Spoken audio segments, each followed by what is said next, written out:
ಎಲ್ಲರಿಗೆ ನಮಸ್ಕಾರ. ಬೆಲ್ಗಾಮ್ ಸಿಟಿದಲ್ಲಿ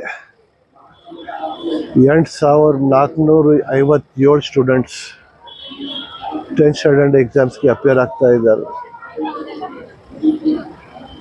ಅವ್ರಿಗೆ ನಾ ಆಲ್ ದ ಬೆಸ್ಟ್ ಹೇಳಿ ಇವತ್ತು ನಾನು DDPI ಮೇಡಮು BO ಭಜಂತ್ರಿ ಸಾಹೇಬರು, ನಮ್ಮ ಪ್ರಿನ್ಸಿಪಲ್ ಅವರು ಎಲ್ಲ ಸರ್ದಾರ್ ಹೈಸ್ಕೂಲ್ದಲ್ಲೇ ಬಂದಿವೆ ಇವತ್ತು. ಒಂದೇ ವಿನಂತಿ ಇದೆ ಪೇರೆಂಟ್ಸ್ ಮತ್ತು ಸ್ಟೂಡೆಂಟ್ಸ್ಗೆ. ಈಗ 74 ದಿವಸ ಇದೆ. ಇದು 74 ದಿವಸ ತಾವು ಮೊಬೈಲ್ ಬಂದ್ ಮಾಡಿ ಅಭ್ಯಾಸ ಮಾಡಿ ಒಂದು ಟೈಮ್ ಟೇಬಲ್ ಮಾಡಿ. ಮತ್ತೇನು ನಮಗೆ ಪ್ರಾಬ್ಲಮ್ ಇತ್ತಂದರೆ DDPI ಮೇಡಮ್ ಇದೆ, BO ಸಾಹೇಬ್ರು ಅದಾರು, ತಮ್ಮ ಶಾಲೆದು ಪ್ರಿನ್ಸಿಪಲ್ ಅದಾರು, ಟೀಚರ್ಸ್ ಅದಾರು, ನಾವು ಇದ್ದೀವಿ. ನಾವು ಕಾಂಟ್ಯಾಕ್ಟ್ ಮಾಡಿ ನಮಗೆ ತಮ್ಮ ಪರವಾಗಿ ನಾವು ಇದ್ದೀವಿ. ಇದು ಮತ್ತೊಂದು ವರ್ಷ, ಮತ್ತೊಂದು ಎಕ್ಸಾಮ್ ತಮ್ಮದು.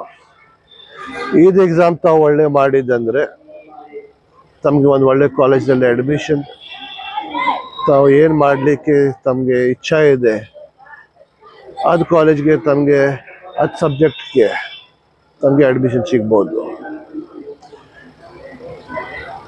ಒಂದು ಟೈಮ್ ಟೇಬಲ್ ಮಾಡಿ, ಟೈಮ್ ಟೇಬಲ್ನಲ್ಲಿ ಯಾವ ಟೈಮ್ಗೆ ಏನು ಸಬ್ಜೆಕ್ಟ್ ಇರ್ತಾವೆ ರಿವಿಷನ್ ಮಾಡಬೇಕು ಮಾಡಿ. ತಮ್ಮ ಮನೆಗೆ ನಾವು DDPI ಮೇಡಮ್ ಮತ್ತು BO ಸಾಹೇಬ್ರು ನಮ್ಮ ಪ್ರಿನ್ಸಿಪಲ್ ಜೊತೆ ತಮ್ಮ ಮನೆಗೆ ನಾವು ಬರ್ತೀವಿ.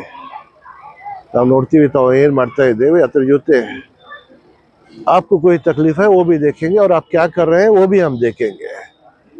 हम यही चाहते हैं कि तुम अच्छा परसेंटेज लेके पास हो और आगे की ज़िंदगी आप अच्छे तरीके से जिएंगे अगर अच्छा आज करेंगे तो ये 74 डेज़ आप खूब मेहनत कीजिए, खूब पढ़ाई कीजिए, आपका मोबाइल बंद कीजिए, आपका TV बंद कीजिए.